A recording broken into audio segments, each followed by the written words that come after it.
जी मेरे बच्चों, welcome back. देखें, हम ये बात कर रहे थे कि जब हम इनकम डिस्ट्रीब्यूशन समरी बनाने की बात करते हैं तो आपके दिमाग में सबसे पहला क्वेश्चन ये आना चाहिए, सर इनकम डिस्ट्रीब्यूशन समरी बना रहे हैं, ये तो बता दें बिजनेस करने से इनकम क्या अर्न हुई है, बिजनेस करने से लॉस कितना हुआ है। आप डिस्ट्रीब्यूशन ऑफ नेट इनकम करके दिखाएंगे तो ये तो बता दें बिजनेस को नेट इनकम हुई कितनी है। तो आप ये वाला स्टेटमेंट पढ़ें इत्मीनान से। On December 31st 1999 the business operation showed net profit of ₹99,000। इसका मतलब है कि ए बी सी तीनों ने मिलकर जो कारोबार ऑपरेट किया, तो एक साल के अख्ताम पर December 31st 1999 को इनका बिजनेस दिखा रहा है कि इन्होंने 99,000 प्रॉफिट कमा लिया है। अब अगर इस 99,000 प्रॉफिट को सिंपल तीनों में बांटना हो ना, किस तरह बांटना हो? जनाब कौन से पार्टनर हैं ये लोग, क्या लिखा था? कुछ भी नहीं लिखा यहाँ, तो किस तरह बांटना है? सही है।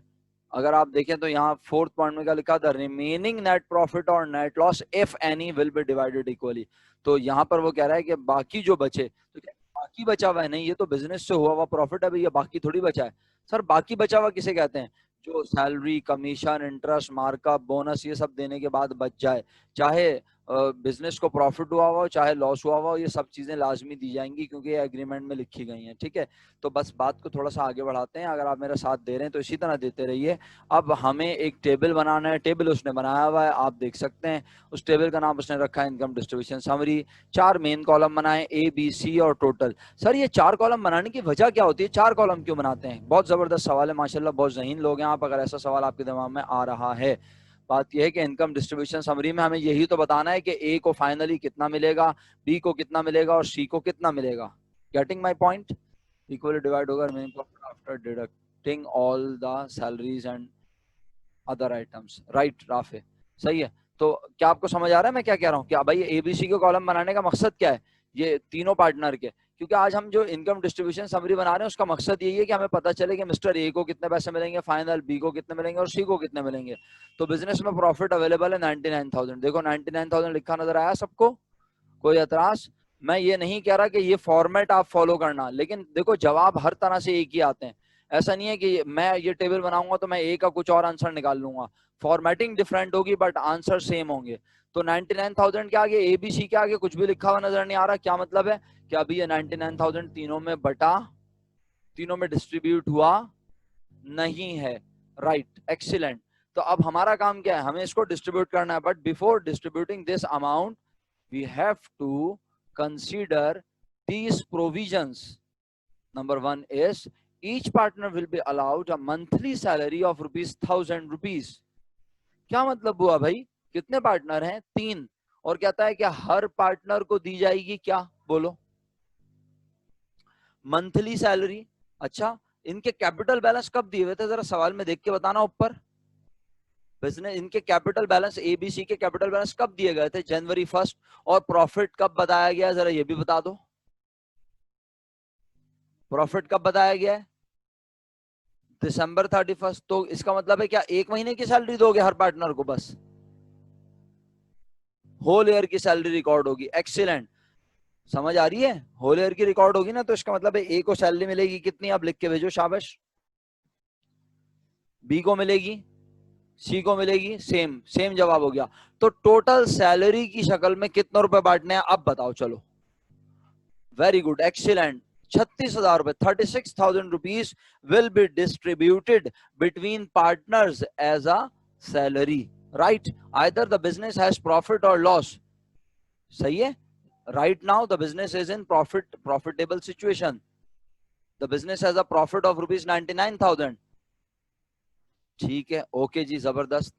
बेटा 12,000 एक को देंगे तो 3 है, 12,000 को 3 से मल्टीप्लाई करो। आजकल 36,000 आ रहा है भाई हमारी तरफ। तो हुजैफा आपकी तरफ क्या आ रहा है, आप अपनी तरफ के अहवाल बताइएगा। सही है, चलें आगे चलते हैं, शुक्रिया। हाँ जी, अब क्या देना है? कहता है मिस्टर अब चलो देख भी तो लें, या चल के तसल्ली होगी ना, आंखों को ठंडक मिलती है मेरे बच्चों को। हाँ, सैलरी 12 12 12। सर 36 नहीं लिखा हुआ भाई, मैं अपने फॉर्मेट में 36 लिखवा दूंगा, उसने नहीं लिखा हुआ उसे छोड़ दें आप। लेकिन आपको समझ आ गया ना कि 36,000 will be distributed as a salary. Right, फिर सेकंड स्टेप में क्या करना है? बी और सी को मिलेगा, बोलो क्या, कमीशन। और कितना मिलेगा? 1500 पर मंथ। अच्छा, तो सर ये हमेशा पूरे साल का ही होता है भाई? प्रॉफिट आमतौर पर डिस्ट्रीब्यूट तो कब होता है, बोलो? बोलो शाबाश।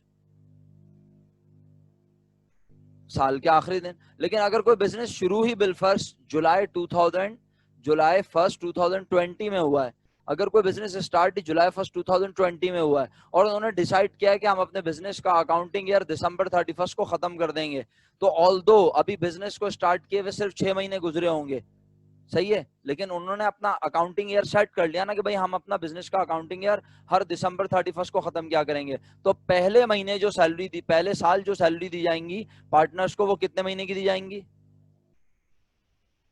6 मंथ्स की। एक्सीलेंट, आपने मेरी बात सुनी, इसीलिए आपने मुझे जवाब दिया। जबरदस्त बेटा, खुश हो गया मैं, बहुत जबरदस्त। शुक्रिया आप तमाम लोगों को जो मेरे सवालात के मुस्तकिल जवाब दे रहे हैं। अब अगर यहाँ 42 लोग मौजूद हैं और 42 में से मेरा यकीन है कि अगर सिर्फ मुझे 21 लोग भी आंसर करें ना तो इनफ होगा, लेकिन बड़ी माजरत के साथ 21 लोग भी आंसर नहीं करते। ये जितने लोगों ने मुझे जवाब भेजा, अगर मैं इन्हें गिनूं तो 1 2 3 4 5 6 7 7 लोगों ने मुझे जवाब भेजा है, जिसमें हाँ 7 लोगों ने मुझे जवाब भेजा है। बहरहाल ये 7 लोग पार्टिसिपेट कर रहे हैं, मैं इनका थैंकफुल हूँ बहुत ज़्यादा। लेकिन बाकी लोग भी अल्लाह करे पढ़ ही रहे हो और पढ़े हुए ना हो घर में, क्योंकि पढ़े हुए तो आप बहुत अरसे से पढ़े पढ़े आपका हाल ऐसा हो गया है। तो आगे क्या कहता है, मिस्टर बी एंड मिस्टर सी को मिलेगा कमीशन 1500 पर मंथ। तो फिलहाल हमने कहा पूरा साल ही बन रहा है फिलहाल, तो इसमें ये वाला चक्कर नहीं है कि 6 महीने 4 महीने 3 महीने। तो हमने कहा ओके, कमीशन बना, मिस्टर बी का बना 9000 और मिस्टर सी का भी बना, गलत बोल दिया, 18,000। 18,000 बी को और 18,000 सी को, तो टोटल कमीशन की शक्ल में दिए जाएंगे कितने? 36,000। हाँ भाई हुज़ैफा, 36,000 समझ आया या ये वाला भी समझाऊं? अच्छा अच्छा, इसके बाद चलो आओ चेक भी करवा दो ना, तुम्हें तसल्ली हो जाएगी। ये लो 18,000 18,000। सर ये क्या हुआ यहाँ पे, ये क्या लिखा हुआ है? ये जीरो लिखा हुआ है, आप अपना नाम भी लिख सकते हैं यहाँ पे, सही है। ए को कुछ नहीं मिला ना कमीशन, बी और सी को मिला, सही है। तो अभी अब तक अगर मैं आपसे पूछूं कि अब तक कितनी चीजें बढ़ चुकी हैं, तो आपका जवाब होगा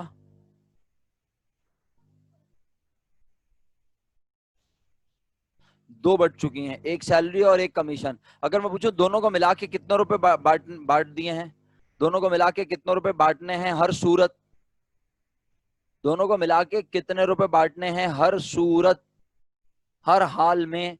72,000। Excellent, 72,000 rupees at any cost हमें डिस्ट्रीब्यूट करने बिटवीन पार्टनर्स, राइट? क्लियर है आप लोग?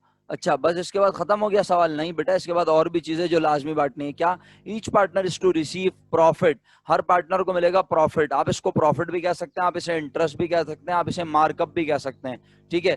सर वैसे तो प्रॉफिट यहाँ उसने बोला है बाकी जो बचेगा वो मिलेगा बराबर बराबर, लेकिन हर पार्टनर को प्रॉफिट मिलेगा जो उसका कैपिटल बैलेंस हो उसका 10%। तो जाहिर सी बात है जिसने ज्यादा बिजनेस में पैसे लगाए होंगे उसको प्रॉफिट अलग से 10% ज्यादा मिलेगा, जिसने कम लगाए होंगे उसे उसके कैपिटल के मुताबिक 10% मिलेगा। समझ रहे हैं आप मेरी बात? लेकिन जरूरी नहीं है कि हर बार सवाल में वो लिख के दे each partner is to receive profit, वो यहाँ लिख के दे सकता है each partner is to receive interest, each partner is to receive markup. मेरी बात समझ आ गई? आगे बढ़ूं? हाँ प्रॉफिट तो अलग मिलेगा, मिलेगा, प्रॉफिट तो अलग मिलेगा लकी जुबैर। जब हम ये सारी चीजें बांट देंगे उसके बाद हम देखेंगे कि पैसे बचे, अगर बच गए तो वो भी मिलेगा, लेकिन ये भी मिलेगा, सही है। आप इसको एज अ इंटरेस्ट कह सकती हैं, एज अ मार्कअप कह सकती हैं, ठीक है। तो आप बताएं मुझे 10% किस चीज का मिलेगा, ये तो बताएं। 10% मिलेगा कैपिटल बैलेंस का, और कैपिटल बैलेंस सवाल में उसने दिए हैं साल के पहले दिन के तीनों के, बिल्कुल दिए में। कितने? 60 50 और 40। 60,000 का 10% आजकल निकाल लेते हैं आप लोग। 60,000 मल्टीप्लाई बाय 10 डिवाइड बाय 100, 6,000 बना, फिर 5,000 बना और 4,000 बना, सही है। और ये पूरे साल का दिया जाएगा या 6 7 8 9 10 महीने का, 4 महीने का, 2 महीने का? जनाब पूरे साल का दिया जाएगा, होल ईयर का दिया जाएगा। Very good, excellent. तो अब आप देखें उसने तीनों का 10% प्रॉफिट लिखा हुआ है। मैं बार बार बोल रहा हूँ, मैं इस फॉर्मेटिंग को नहीं दिखा रहा, मैं आपको सिर्फ ये समझा रहा हूँ कि जो मैं वहां पढ़ रहा हूँ वो वैसे ही हो रहा है यहाँ पे या नहीं, ठीक है। तो आपको ये क्लियर हुआ कि ये 6,000 5,000 4,000 कहां से आया? This is 10% profit on capital balance या 10% इंटरेस्ट ऑन कैपिटल बैलेंस। अगर आप प्रॉफिट नहीं बोलना चाह रहे तो आप इसे 10% इंटरेस्ट कह लें, कमीशन कह लें, ठीक है। अब अगर यहां तक समझ आ गया तो फिर मेरा सवाल, 15,000 रुपए, इन तीनों का सम 15,000 बन रहा है ना, 15,000 रुपीज, राइट। 15,000 रुपीज हमें लाजमी बांटने हैं in the shape of interest और profit on partners capital balances. क्या आप मुझे याद दिला सकते हैं हमारे पास वो दो चीजों के कितने रुपए लाजमी बांटने के लिए होने चाहिए थे? 72,000। एक्सीलेंट इंसिया। 72,000 हमारे पास लाजमी होने चाहिए थे for distributing salaries and commission, और 15,000 हमें इंटरेस्ट के तौर पे भी बांटना है। तो आप कितने रुपए होने चाहिए बोलो? Very good, excellent. 87,000 पे किसी को एतराज करना है? करना है तो कर ले भाई, एतराज में क्या मसला है, करके देख ले। एतराज करना है तो एतराज करेगा तो मैं समझा दूंगा। अब आप खुद बोल रहे हैं एतराज नहीं करना, तो मैं भी नहीं कर रहा फिर एतराज। 87,000 रुपीज यहाँ लिखा नजर आ रहा है आप सबको। इन तीनों को 87,000 मिलेंगे, है ना? इसको मिलेंगे 18, इसको मिलेंगे 35, इसको मिलेंगे 34, ऐसा ही है। लेकिन हमारे पास अवेलेबल कितने थे ये बताओ? तो आप जो आज 87,000 रुपीज बांटोगे, क्या ये 87,000 आपके इस प्रॉफिट को बढ़ा देंगे? आज आप ऑलरेडी बिजनेस करने से क्या हुआ था? प्रॉफिट हुआ था ना। तो प्रॉफिट, बेसिकली प्रॉफिट हुआ था, तो इसका मतलब है जब आपने इस 87,000 को बांटा तो आप इस 99,000 में से ही बांटोगे। और अगर ये लॉस होता तो आप कहते हैं लॉस, तो बेसिकली लॉस में से तो चीजें नहीं बांटी जा सकती, तो फिर ये बांटने से लॉस में मजीद हो जाता इजाफा। 2-3 जवाब आ गए माशाल्लाह, 4-5-6 हो गए। इंक्रीज हो जाता लॉस, लेकिन आज बिजनेस को ऑलरेडी हुआ था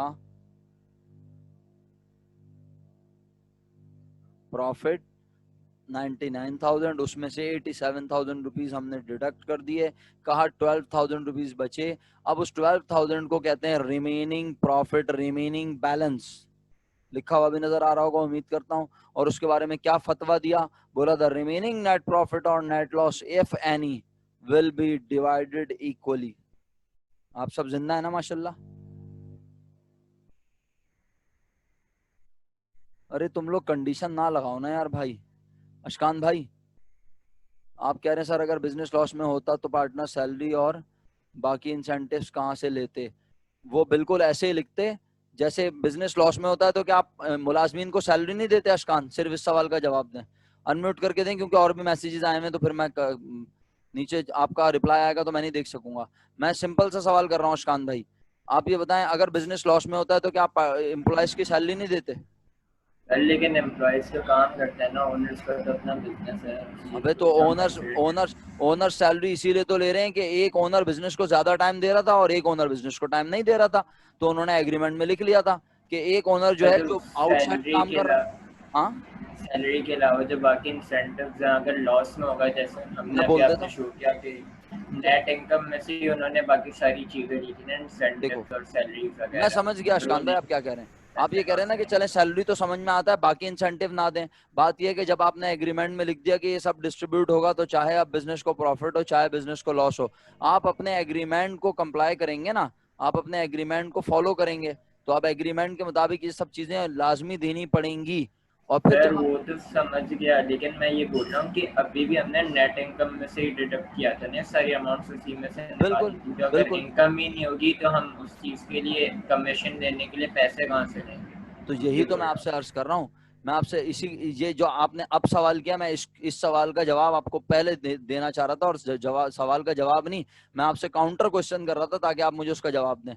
मैं कह रहा था सर अगर किसी बिजनेस को लॉस हो रहा हो बिलफर्ज, और लॉस किस पे हुआ हो? उसने कोई माल खरीदा हो 5 लाख रुपए का, और उस माल को उसने बेचने की कोशिश की हो 8 लाख रुपए में, लेकिन वो माल बिलफर्ज 4.5 लाख रुपए में बिका। सिर्फ खरीद के बेचा है सर, सुन रहे हैं आप मेरी बात? सिर्फ खरीद के बेचा है और उस पर 50,000 रुपए नुकसान हो गया। तो क्या आप वो मुलाजमीन को बोले क्योंकि हमने माल खरीदा और उसको बेचने पे ही हमें नुकसान हो गया, तो ऐसा है कि अब आप लोग अपने अपने घर बैठ जाएं और हम आपको सैलरी नहीं देंगे? और जगह जिसकी जगह है उसको बोले हम तुम्हें किराया भी नहीं देंगे, बिजली वालों को बोले हम तुम्हारा बिल भी नहीं भरेंगे? ऐसा है अशकान भाई? अगर है तो फिर ठीक है, मैं मान लेता हूँ आपकी बात। नहीं है, नहीं नहीं। इसका मतलब है ये सारे खर्चे भी लाजमी पे करने पड़ेंगे। तो जब ये पे करेंगे तो बिजनेस तो ऑलरेडी लॉस में, अब कैसे पे करेंगे? जब ये खर्चे भी पे करेंगे तो आपके लॉस में मजीद होगा इजाफा। यही बात मैं कहता हूँ।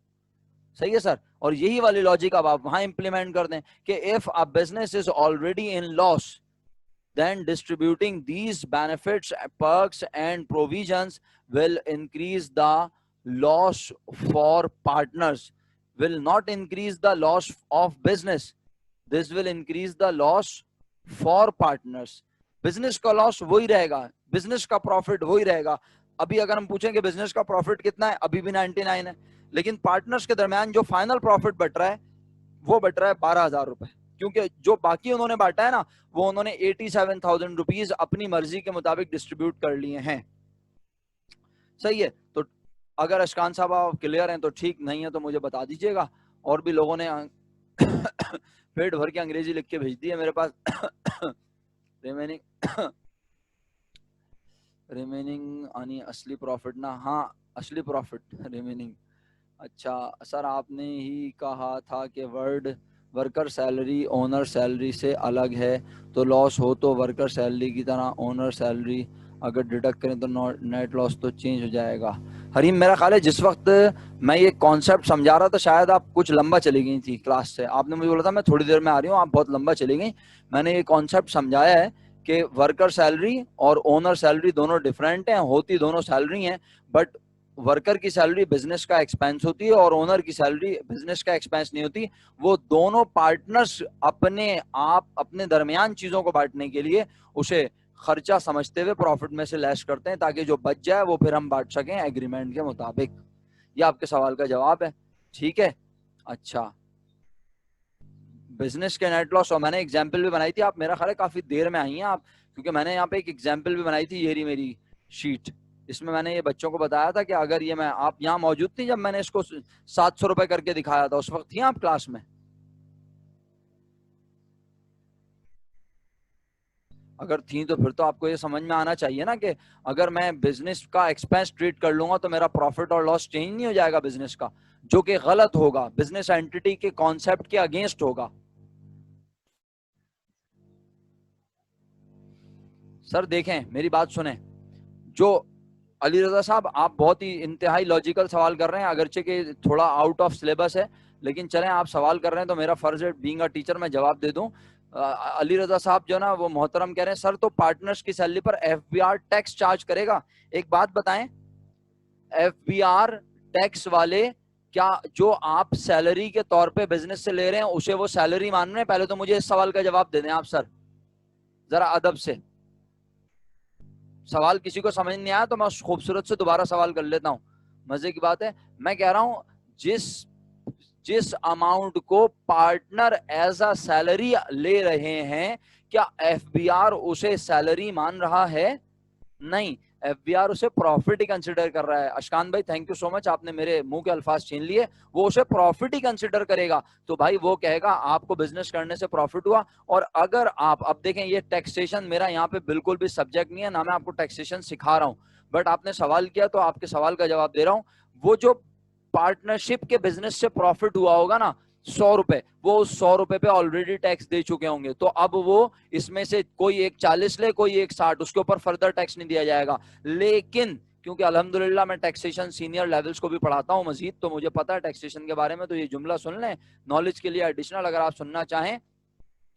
जरूरी नहीं होती कि एक शख्स अगर किसी बिजनेस में पार्टनर है तो उसके अलावा वो और कुछ ना करता हो. जैसे मैंने आपसे अर्ज किया ना कि मैं आपके साथ बिजनेस में पार्टनर बन गया हूं, लेकिन सुबह में जो हूं मैं एक कॉलेज में हूं, इसके अलावा मैं इसके अलावा मेरा अपना प्रॉपर्टी है वो मैंने रेंट आउट की हुई है, तो मेरी वहां से भी इनकम आती होगी. तो सारी इनकम को क्लब किया जाता है, फिर सारी इनकम को क्लब करके उसके ऊपर टैक्स कैलकुलेट होता है. ये आगे की चीज है. आपका सवाल जितना था मैंने उतना जवाब दे दिया. आई होप आपको समझ आ गया, नहीं आया तो कोई बात नहीं. वालेकुम अस्सलाम एहसन अली साहब. चलें जी, कोई बात नहीं कोई बात नहीं. लकी जुबैर कहते हैं सर हम यहाँ पे बिजनेस खत्म तो नहीं कर रहे, तो ये बाकी 12,000 क्यों डिस्ट्रीब्यूट करेंगे इस अमाउंट को, तो बिजनेस में रहना. हाँ हाँ बिजनेस में रहेगा. अभी आप देखें, आपको क्या लग रहा है मैं कैश बांट रहा हूँ? नहीं, ये प्रॉफिट उनके दरम्यान बट के उनके कैपिटल बढ़ जाएंगे. अभी आप चेक कर लें, ये सारी अमाउंट उनको कैपिटल में ही जाएगी. आपको क्या लग रहा है मैं उनको कैश दे रहा हूँ? कैश वैश नहीं दे रहा. आज ये 99,000 रुपीज ही उन्हें टोटल उनको मिलेंगे और उनके कैपिटल ही इंक्रीज होंगे. ये मत समझे कि मैं उन्हें कैश दे रहा हूं, बोल रहा हूं ये लो तुम्हारी सैलरी इतने रुपए कैश के तौर पे ले लो। हम एक टेबल बना रहे हैं, वो टेबल ये बता रहा है, ये जो टेबल बना हुआ है बेसिकली, ये टेबल ये बता रहा है कि 99,000 में से 87,000 को हम इस नाम से बांटेंगे। और ये इसका मतलब ये नहीं कि हमने ए को बोला लो भाई 12,000 रुपए तुम पकड़ लो, बी भाई 12,000 तुम पकड़ लो, चलो भाई बी भाई कमीशन के 18,000 अब आप नोट गिनो शाबाश, ये लो भाई अब आपको 6,000 रुपए इंटरेस्ट दिया रहा है, ये अब आप नोट गिन लो। ऐसा नहीं कर रहे, हम किसी को कैश वैश नहीं दे रहे, हम 99,000 की डिस्ट्रीब्यूशन बना रहे हैं कि 87,000 बटेगा इन नामों की वजह से, और बाकी प्रॉफिट 12,000 बटेगा 4,000 इक्वली। ये कहां लिखा था, आइए इसको पढ़ भी लेना फिर खत्म करने की तरफ चलें। द रिमेनिंग नेट प्रॉफिट और net loss if any will be divided equally. अगर net profit net loss remaining बचे, इसका मतलब है जरूरी नहीं है कि हमेशा बचे, कभी कभी ऐसा भी होगा आपके पास 99,000 होंगे, आपको बांटने भी होंगे 99,000, और कभी ऐसा भी होगा आपके पास होंगे 99,000 और आपको बांटने होंगे 1 लाख। सुन रहे हैं ना आप, जिंदा है ना? अच्छा जी, 1 मिनट रुकिएगा जरा, वीपी की कॉल आ रही है मेरे पास।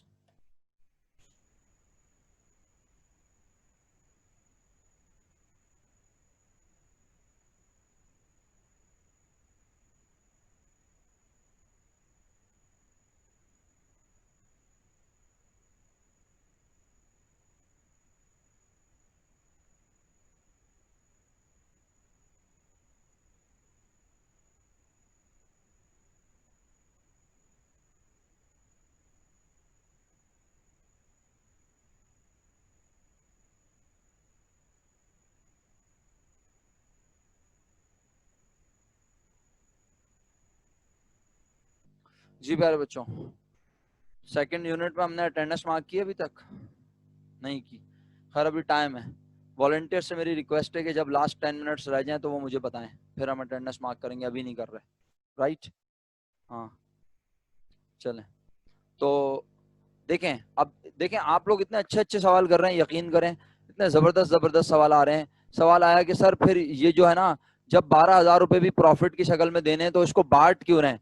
बेसिकली हम ये डिसाइड कर रहे हैं लकी जुबैर कि भाई ये 12,000 रुपए में से किस किस को कितना कंट्रीब्यूशन मिलेगा। हम ये नहीं कह रहे लो भाई ये पैसे पकड़ो और अपने अपने घर चले जाओ, बिजनेस खत्म नहीं कर रहे मेरा बच्चा। हम ये नहीं बोल रहे ये 22,000 तुम्हारे, और अगर हम ये 99,000 पूरा बांट भी दें तो मेरा बेटा ये तो 99,000 प्रॉफिट है ना, ये बटने के बाद 99,000 जीरो हो जाएगा, खत्म हो जाएगा, तीनों को मिल जाएगा और तीनों अपने अपने घर इतने पैसे ले जाएं। लेकिन स्टिल वो लोग बिजनेस में मालिक हैं कितने के? 60, 50 एंड 40, ये उनके असल में कैपिटल है। बट अगर वो इस प्रॉफिट को घर लेके नहीं जाते, वो ये सारी अमाउंट बिजनेस में ही रहने देते हैं, तो ये अमाउंट उनके कैपिटल्स को क्या कर देगी? बोलो शाबाश। और हम यही करेंगे जो आप जवाब लिखने लगे हो, सुन रहे हो, उनके कैपिटल को इंक्रीज कर देंगे ये अमाउंट्स। राइट जी?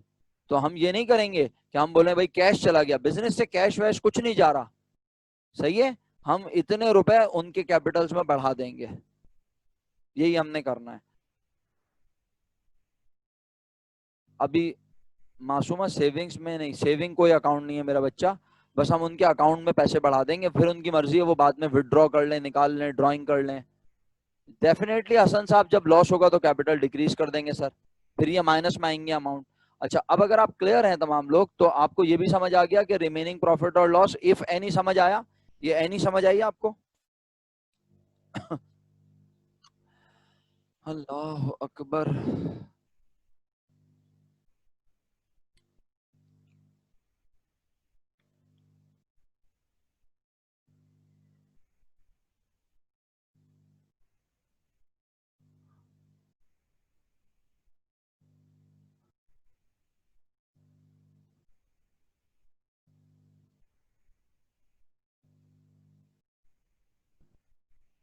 अच्छा जी, हाँ एहसन सुन लेना बेटा, ज्यादा मतलब मुश्किल नहीं है, तुम्हें समझ आ जाएगा टॉपिक इंशाल्लाह। देखो, अब बात यह है कि आज वो कह रहा है अगर कुछ बचे, रिमेनिंग अगर कुछ बचे प्रॉफिट हो या लॉस उसे बराबर बराबर बांटो, तो हमने 12,000 रुपए को 4-4 हजार करके बांट दिया। अब आप देख लो कि ए को फाइनली कितने रुपए मिले? 22,000, बी को फाइनली मिले 39,000, सी को फाइनली मिले 38,000। बताओ इसमें कोई कंफ्यूजन है? अब ये मेक श्योर करो कि तुम्हारे पास कितने रुपए थे टोटल? 99,000। जरा चेक करना इन तीनों को प्लस करके, कर रहे हो प्लस? कैलकुलेटर चला रहे हैं आप लोग?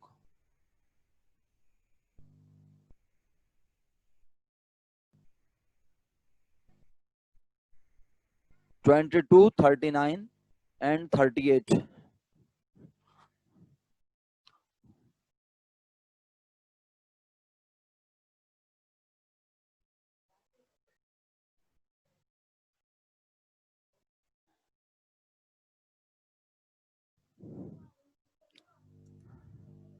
जी 99,000 बना सबने चेक किया अल्हम्दुलिल्लाह। इसका क्या मतलब हुआ कि बिजनेस में प्रॉफिट हुआ था 99,000।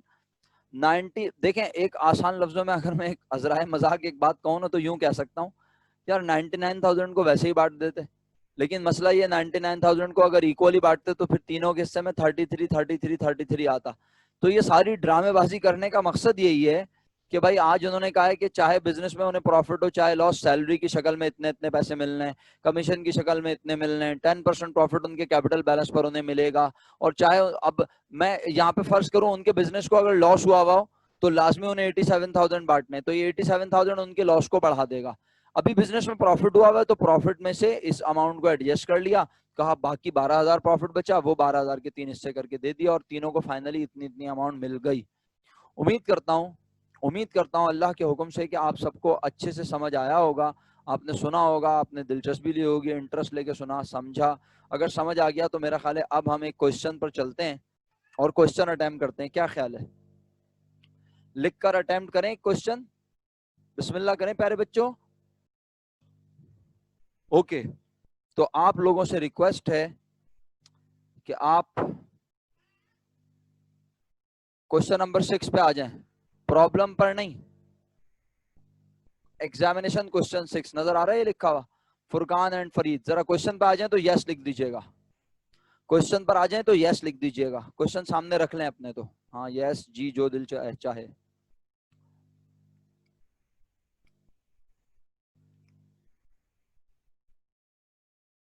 सब लोग क्वेश्चन पे आ जाएं तो यस लिख दीजिएगा, यस सर नहीं यस लिख दो भाई, अटेंडेंस नहीं लग रही।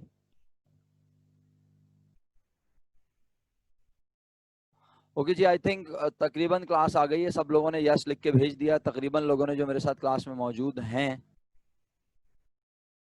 तो हम अपनी बात को आगे बढ़ाते हैं और अब हम सवाल पढ़ते हैं। सवाल पढ़ने के बाद हम देखेंगे करना क्या है। Furqan and Farid are partner with capital balance of rupees 50,000 and 70,000 respectively.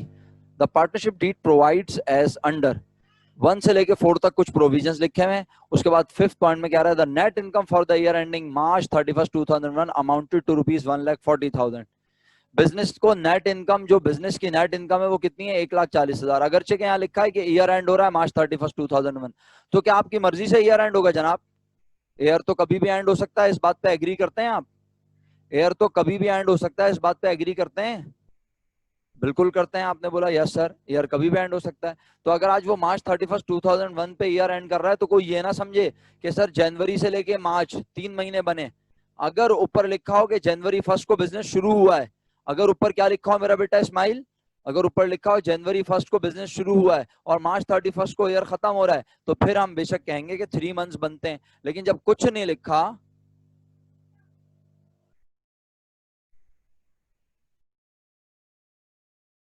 अंजिया Abdul Karim आप क्या कह रही हैं? कुछ समझ में नहीं आई मेरे।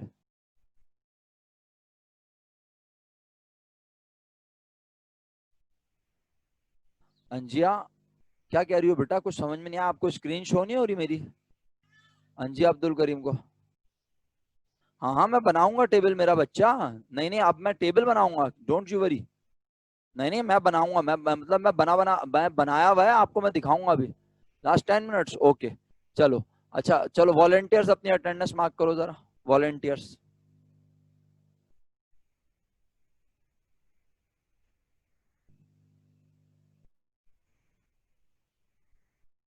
ओके जी, बाकी क्लास अपनी अटेंडेंस मार्क कर दे।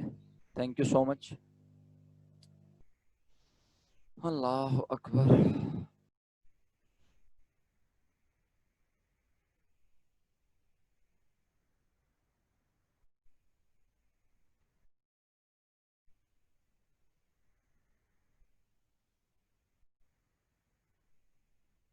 देखें अब ना, अगर एक चीज में आप लोग इतनी देर आप अटेंडेंस मार्क कर रहे हैं, मैं बात कर लेता हूं आपसे।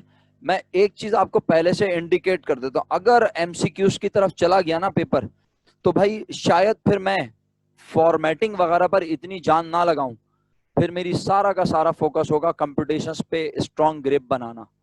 फिर इस टेबल को आप कैसे बना रहे हैं मुझे फर्क नहीं पड़ेगा, लेकिन लेकिन क्या आपने बैचलर्स में नहीं पढ़ना, क्या आपने आगे नहीं पढ़ना, क्या आप आगे आर्ट्स लेने जा रहे हैं? आप में से कुछ लोग सीए जा रहे हैं करने, आप में से कुछ लोग बीबीए करने जा रहे हैं, सही है, कुछ लोग बीएस अकाउंटिंग एंड फाइनेंस करने जा रहे हैं। तो भाई ये सब पढ़ लें, ना पढ़ने का नुकसान जरूर है, ना पढ़ने का नुकसान है, ना पढ़ने का फायदा हमेशा होता है, लेकिन ना पढ़ने से नुकसान हो जाएगा, पढ़ने से हमेशा फायदा है ना। तो बस अब बात को समझ गए अगर, तो कोशिश करें कि जितना अच्छे से पढ़ सकते हैं पढ़ें। चलें, टाइम कम है, मैं सवाल पढ़ लेता हूँ। फाइनली बिजनेस ने नेट इनकम अर्न की है 1,40,000 रुपीज रिक्वायर्ड। बड़ा सिंपल है, prepare income distribution summary for the year ending March 31, 2001। आप वो खुशनसीब लोग हैं कि आपके पास पेपर में अगर ये बनाने को आई इनकम डिस्ट्रीब्यूशन समरी, तो आपके पास पूरा फॉर्मेट बना हुआ आता है। सुन रहे हैं आप मेरा जुमला? कोई आपको कॉलम ड्रॉ नहीं करने पड़ते, आपके पास ये सारे कॉलम बने हुए आएंगे, ये रे कॉलम, नाम भी लिखा होगा most probably, Furqan, Farid, total, particulars, ऐसे पूरा फॉर्मेट। यस, आपको पता तो है राफे, क्या ख्याल है? फर्स्ट ईयर के अकाउंटिंग में आपको जब मैं पेपर बना के देता था, मिड टर्म में, फाइनल टर्म में, और इसके अलावा बोर्ड के पेपर्स भी आपने पास पेपर्स रिव्यू किए थे ना, फॉर्मेट गिवन होते हैं या नहीं? तो भैया अगर इनकम डिस्ट्रीब्यूशन समरी पेपर में आती है बनाने को, तो फॉर्मेट गिवन होगा। You just need to put the amounts in this particular format. Okay? तो हम अब, और अगर आप बात करते हैं आगे बैचलर्स में ये फॉर्मेट बनाएंगे, तो ये छोटी छोटी चीजें याद रख लें, बनाएंगे तो आपको याद होंगी। सबसे पहले बिजनेस का नाम लिखते हैं फॉर्म का, उसके बाद जो चीज बना रहे हैं वो लिखते हैं इनकम डिस्ट्रीब्यूशन समरी, फिर लिखते हैं कि ये इनकम डिस्ट्रीब्यूशन समरी कब तक की बना रहे हैं, किस दिन तक की।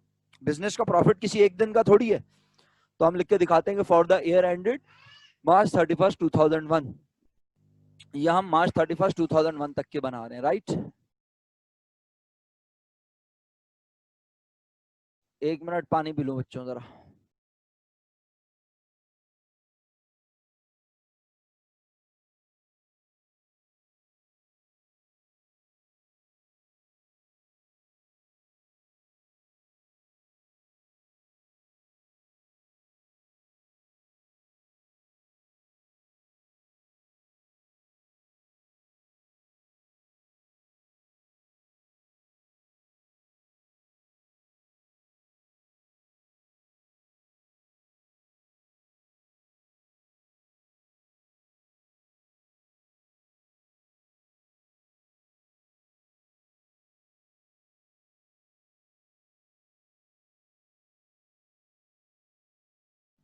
अच्छा, अब बच्चों बात यह है, माइक तो चल रहा है ना मेरा? हाँ, बात यह है, युसरा ने सवाल किया सर जनवरी नहीं लिखा तो कितने मंथ्स काउंट होंगे?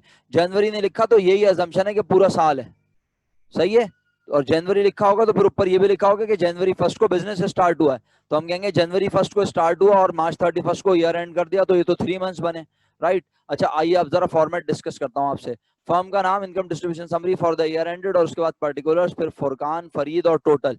सबसे पहले प्रेजेंटेशन है, ये पार्ट ऑफ प्रेजेंटेशन है। It is not necessary, it is not compulsory कि अगर आपको कैपिटल बैलेंसेस क्वेश्चन में गिवन है तो आप उनको प्रेजेंट कर दें for the sake of presentation.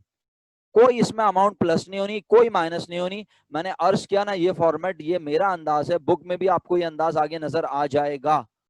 आप अगर बुक के फॉर्मेट को देखें तो बुक के फॉर्मेट में उसने आपको जो सॉल्यूशन दिखाया, उसमें उसने सबसे पहले डायरेक्ट नेट इनकम लिखी, लेकिन मैं कह रहा हूं आप सबसे पहले क्या लिखें, आप देख रहे हैं, if given in question the amount of capital balance of each partner, right? तो हमने दोनों के कैपिटल बैलेंस लिख दिया। आइए सवाल दोबारा देखते हैं। सवाल ये है, कैपिटल बैलेंस दोनों के क्या है, 50 एंड 70,000, राइट? तो 50 एंड 70 लिखा, टोटल कर दिया। अब बताएं ये इनकम डिस्ट्रीब्यूशन समरी किस लिए बनाई है, क्या बांटने के लिए? प्रॉफिट, कितना प्रॉफिट है बिजनेस को? 1,40,000। तो आपके ख्याल में मैं यहाँ लिख दूं? पहले आप ये बताएं, आपने फॉर्मेट ड्रॉ कर लिया? अच्छा, अब अगर ड्रॉ कर लिया तो सुने, वैसे तो पेपर में फॉर्मेट ड्रॉ हुआ आएगा, अब और अगर आपने मेरे फॉर्मेट को देख कर ड्रॉ किया तो जरा सुन लें, गौर से सुनिएगा। देखें, ये जो टोटल वाली लाइन है ना, यहाँ पे पेज खत्म हो गया है आपका। सुना आपने मैंने क्या कहा? सर लेकिन आपने तो यहाँ पे एक लाइन और ड्रॉ की हुई और ये तीर बनाए हुए, एरोस बनाए हुए, ये मैंने समझाने के लिए बनाए हुए, आप इनको परेशान ना हो, ये मैं समझा दूंगा ये क्या है। लेकिन आपका टोटल का ये जो, यानी ये वाली जो लाइन है ना, ये जो लाइन जिस पे मेरा इस वक्त कर्सर मूव कर रहा है, ये लाइन आपको ड्रॉ करने की जरूरत नहीं है, क्योंकि यहाँ पे आपका पेज खत्म हो चुका है। सुना आपने मेरी बात? तो ये जो सर काम है, ये रफ वर्क है, ये दिमाग में होगा, आपको समझा दूंगा, ये दिमाग में करने वाला काम है। मुझे पता है आपके लिए मुश्किल है दिमागी काम, लेकिन नहीं, करवा दूंगा इंशाल्लाह, इस दिमाग में भी कराई दूंगा, फिक्र ना करें। ये जो लाइन है, यानी ये डी कॉलम है ना, डी कॉलम की ये जो लाइन है, ये आपका पेज फिनिश हो रहा है यहाँ पर, इससे आगे कुछ नहीं है आपके पास। सही है, अब मैं वापस आता हूँ। तो जनाब अली, हम कंटिन्यू करते हैं अपनी बात को। आज हमारे बिजनेस में है प्रॉफिट 1,40,000, तो हमने यहाँ लिख दिया नेट प्रॉफिट, आप भी लिख दीजिए शाबाश, और इसकी अमाउंट शो कर दीजिए। चलें जल्दी से, शाबाश। नेट प्रॉफिट 1,40,000, आप भी लिख दें। अच्छा सर, फिर ये जरा विर्थ वगैरह बता दें, क्योंकि भाई जाहिर सी बात है, अभी तो आप सब फॉर्मेट बना रहे हो। फुरकान और फरीद के कॉलम की विर्थ और टोटल के कॉलम की विर्थ इतनी होनी चाहिए कि इसमें आराम से 6 डिजिट आ जाएं। इन तीनों कॉलम्स की विड्थ इतनी हो कि इसमें 6 डिजिट आराम से आ जाएं, और बाकी पूरा एरिया लेफ्ट पर ब्लैंक छोड़ दें और उसका पर्टिकुलर नाम लिख दें। कोई मार्जिन लाइन ड्रॉ करने की जरूरत नहीं है यहाँ, कोई मार्जिन लाइन ड्रॉ करने की जरूरत नहीं है यहाँ, राइट। अच्छा, इसके बाद अब क्या करना है, आइए पढ़ते हैं क्या करना है इसके बाद। इसके बाद देना है, फुरकान को देनी है एनुअल सैलरी 36,000 रुपीज, राइट। तो हमने कहा यहाँ पे क्या लिखूं, बोलो? सैलरी लिख दिया, और यहाँ अमाउंट लिख दी। कितनी? फुरकान के कॉलम में, फरीद के कॉलम में, बोलो? फुरकान के कॉलम में, यस 36, और यहाँ पे लिखा 0, 0 तो आप लिख लेते ना माशाल्लाह। और फिर टोटल में भी क्या आ गया आपकी तरह, 36,000। ठीक है जनाब, क्लियर है आप लोग? अल्हम्दुलिल्लाह। मुश्किल काम है क्या? तो जरा चलें जल्दी जल्दी इस काम को कंप्लीट करें ना फटाफट। अगर आप टेबल बना रहे हैं मेरे साथ साथ तो जरा कंप्लीट करें।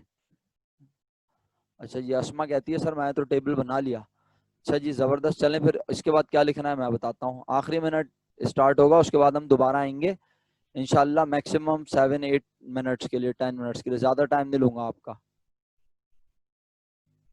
फरीद में 0 क्यों? क्योंकि ये तुमने लाइन नहीं पढ़ी, अंग्रेजी में पढ़ लो इसको। क्या लिखा है? Furqan is allowed an annual salary of ₹36,000। तो सैलरी तो सिर्फ फुरकान को मिल रही है मेरे भाई, फरीद को तो क्या मिलेगा? कमीशन। तो फरीद को जो कमीशन मिलेगा वो इस लाइन में लिखूंगा ना, यहाँ पे एक साथ दोनों को कैसे लिख के दिखाऊं? सैलरी एंड कमीशन लिख दूं क्या? नहीं ना। ऐसा, इज इट क्लियर?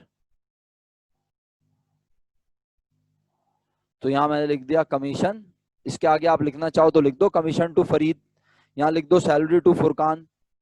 ठीक है, यहाँ 0 क्यों लिखा समझ आ गया होगा, यहाँ 60,000 क्यों लिखा ये भी समझ आ गया, 60,000 टोटल बन गया, राइट।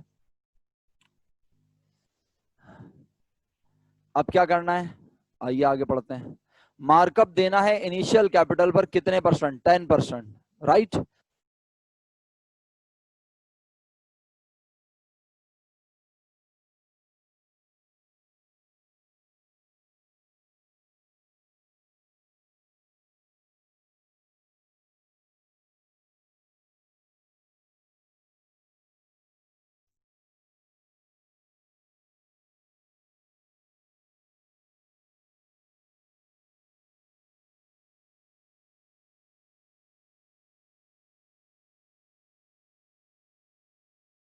मतलब बंद हो गया माइक। तो क्लास स्टार्ट कर दिया मैंने, माइक मेरा बंद हो गया, मैंने चार्जिंग उसकी ख़त्म हो जाती है आपको पता है। तो अब लास्ट 5 to 7-8 मिनट्स है हमारे पास, हम इसमें ज़रा अच्छे से पढ़ लेते हैं इस चीज़ को, टेबल कंप्लीट हो जाएगा इंशाल्लाह अल्लाह के हुक्म से। 5,000 आपको समझ आ गया कैसे आया? अच्छा, अब आपने ना एक छोटा सा और काम करना है। देखें, ये काम आप ना करें तो कोई मसला नहीं है, क्योंकि आपका बोर्ड ये देख रहा है कि आप इस टेबल को सही बना रहे हैं या नहीं।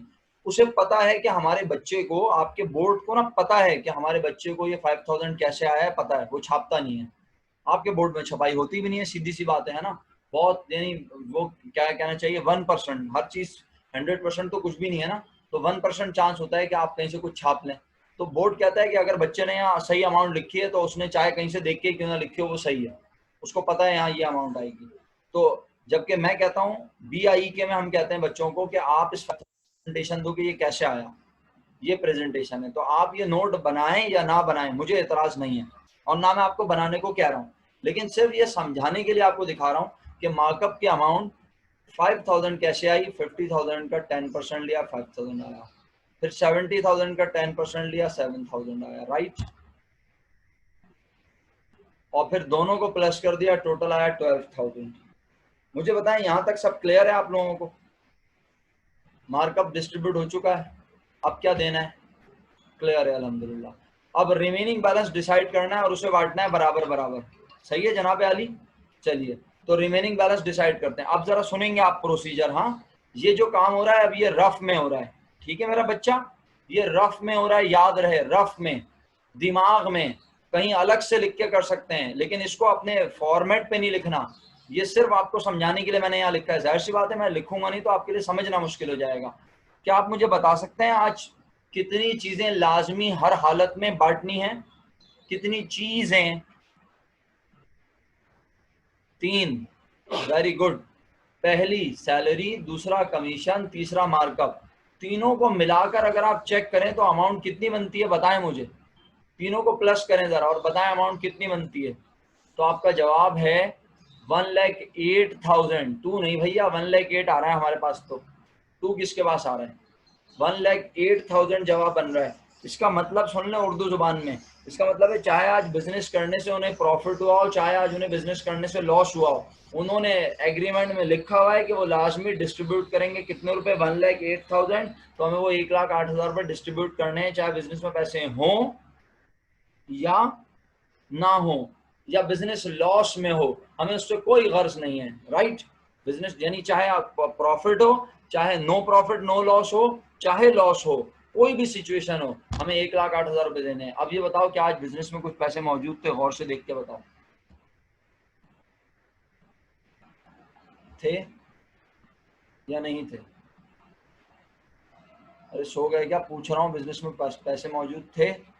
आपने बोला यस सर थे। कितने मौजूद थे बताओ, कितने मौजूद थे? 1,20,000 क्यों लिख रहे हो स्माइल? 1,20,000 तो कैपिटल बैलेंस है मेरा बेटा।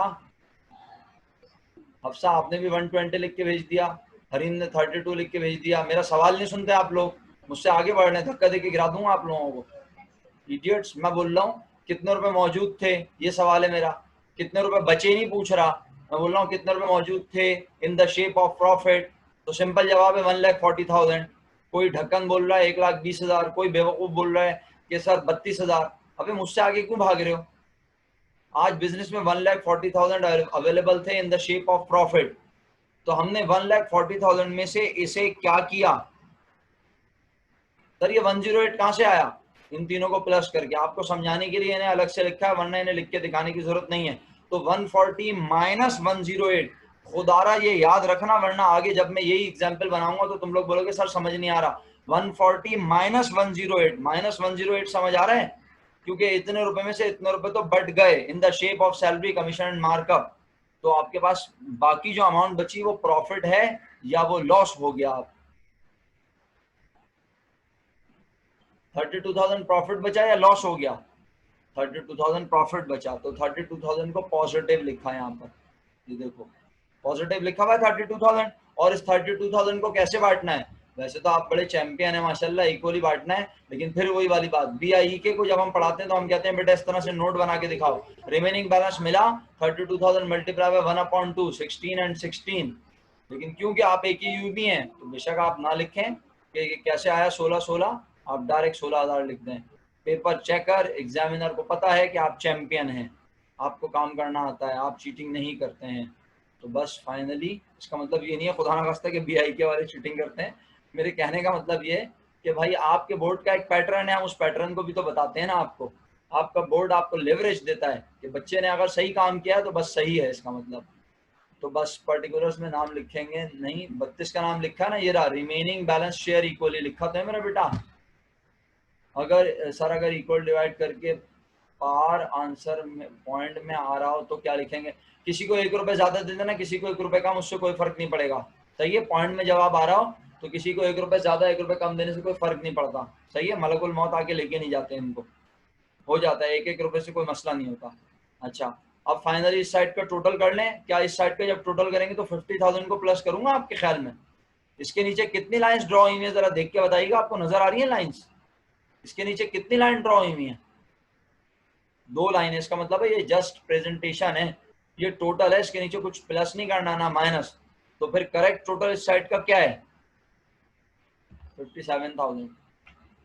इस साइड का टोटल है 83,000। और इन चारों अमाउंट को अगर प्लस करें तो देखें वही जवाब बनना चाहिए जितने रुपए मौजूद थे हमारे पास, 1,40,000। अब काम की बात होता है क्या है? काम की बात यह है मेरे बच्चों, काम की बात यह है कि ये जो हमारा टेबल है कंप्लीट हो गया अल्हम्दुलिल्लाह। इसको आप जब ये टेबल आप बनाओ, चाहे अपने दिमाग में बनाओ, चाहे ये CRQ में बनाओ, चाहे आप ये पेपर में बना रहे हो, आपसे दोनों के आंसर पूछ रहा हो, बोला what will be the amount of Furqan and Farid, तो आप ये टेबल अपने दिमाग में MCQ को सॉल्व करने के लिए पूरा बनाओगे और दोनों की वैल्यूज देखोगे, है ना? तो जब टेबल बनाओगे तो मेक श्योर, अगर आप चाहते हो कि आपने कोई मिस्टेक नहीं की और गलती भी चेक हो जाए, तो आपका ये जो 1,40,000 है ये 3 तरह से टैली होगा। कितनी तरह से मेरा बेटा? कितनी तरह से टैली होगा? 3। एक एरो ये बना हुआ नजर आ रहा है, एरो बना हुआ, इसका मतलब है इस अमाउंट और इस अमाउंट को क्या करके देखो, जल्दी बोलो, इन दोनों को ऐड करके देखो, ये बन रहा है। अच्छा, दूसरा एरो ये बना हुआ, दूसरा एरो ये बना हुआ, ऐसे करके नजर आया? यहाँ कितना लिखा है? 140। यहाँ टोटल भी कितना बन रहा है? 140। और तीसरा एरो ये बना हुआ येलो कलर का, नजर आया? यानी 36, 60, 12 और 32, इन सबको प्लस करो, आपका जवाब 140 बनना चाहिए। अगर आपका जवाब इन 3 तरह से टैली हो रहा है तो आपके पास मिस्टेक के इम्कानात बहुत कम हो जाते हैं, तकरीबन ना होने के बराबर। सुना आपने मेरी बात को? अल्हम्दुलिल्लाह आप इनकम डिस्ट्रीब्यूशन समरी का टेबल बनाना सीख चुके हैं। नहीं सीखे तो बताएं। सीख गए? इनकम डिस्ट्रीब्यूशन समरी का टेबल बनाना आ गया? कितनी तरह से टैली होगा? 3 तरह से, याद रहेगा। ऐसे भी हॉरिजॉन्टल, वर्टिकल एंड टोटल। ये हॉरिजॉन्टल है, ये वर्टिकल है और ये टोटल है। The amount which you are distributing now has distributed. अबे यार खुदा का खौफ कर अली रजा, तू बचपन से ऐसा ही है या मेरी क्लास में इस तरह की हरकतें करता है यार? देखो जरा अली रजा सवाल क्या कर रहा है, बोला ये एरो बनाना जरूरी है।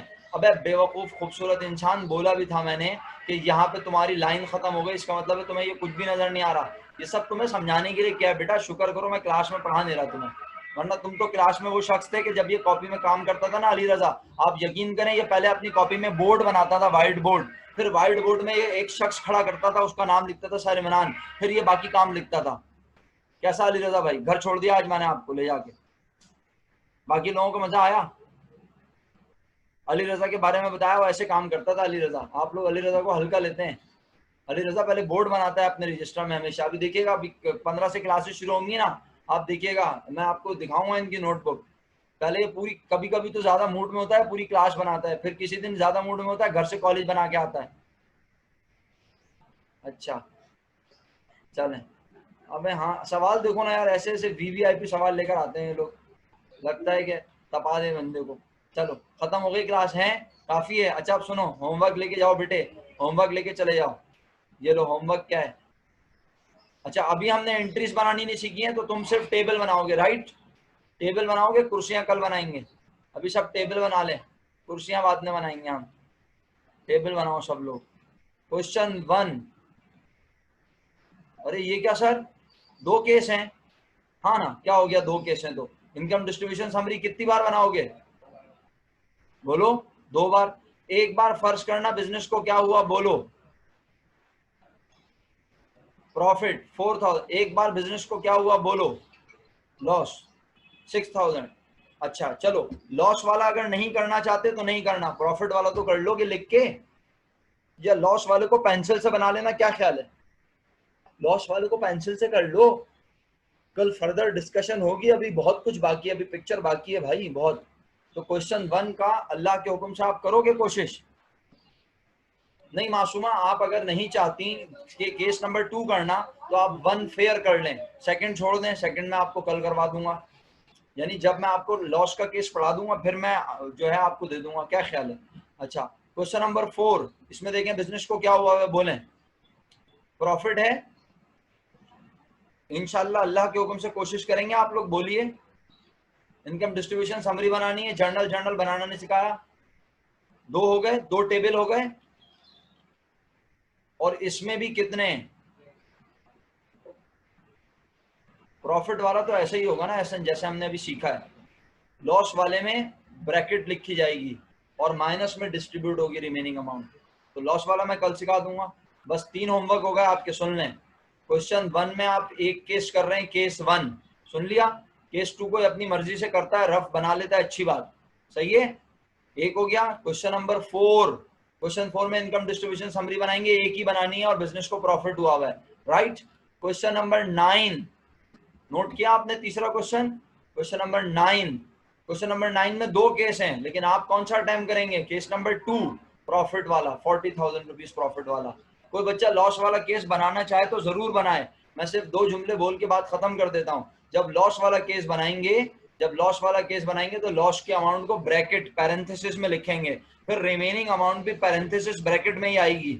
और जब लॉस होगा तो यकीनन इन दोनों में से दोनों को या तो लॉस मिल रहा होगा या किसी एक को ज्यादा लॉस मिल रहा होगा और एक को फिर भी प्रॉफिट हो रहा होगा।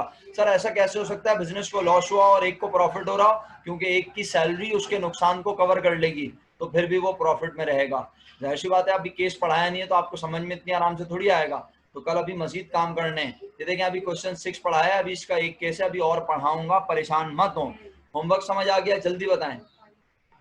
3 टेबल कंपलसरी हैं, 1, 4, 9। अगर आप 2 एक्स्ट्रा बनाना चाहें, 1, 4, 9 होमवर्क है। अगर आप लॉस वाले केसेस का टेबल बनाना चाहें तो बना लीजिएगा, फिर हम कल कर लेंगे इंशाल्लाह। बस जी, आप सबका बहुत शुक्रिया एक्स्ट्रा 2, 4, 5 मिनट रुकने के लिए। खुश रहिए, हंसते मुस्कुराते रहिए, अपना ख्याल रखें, दुआओं में याद रखें। अल्लाह के हुक्म से कल आपसे मुलाकात हो रही है इंशाल्लाह। कोई सवाल है तो पूछ लें, वरना मैं रिकॉर्डिंग ऑफ कर रहा हूँ। मेरी साइड से फी अमान अल्लाह, अल्लाह हाफिज़।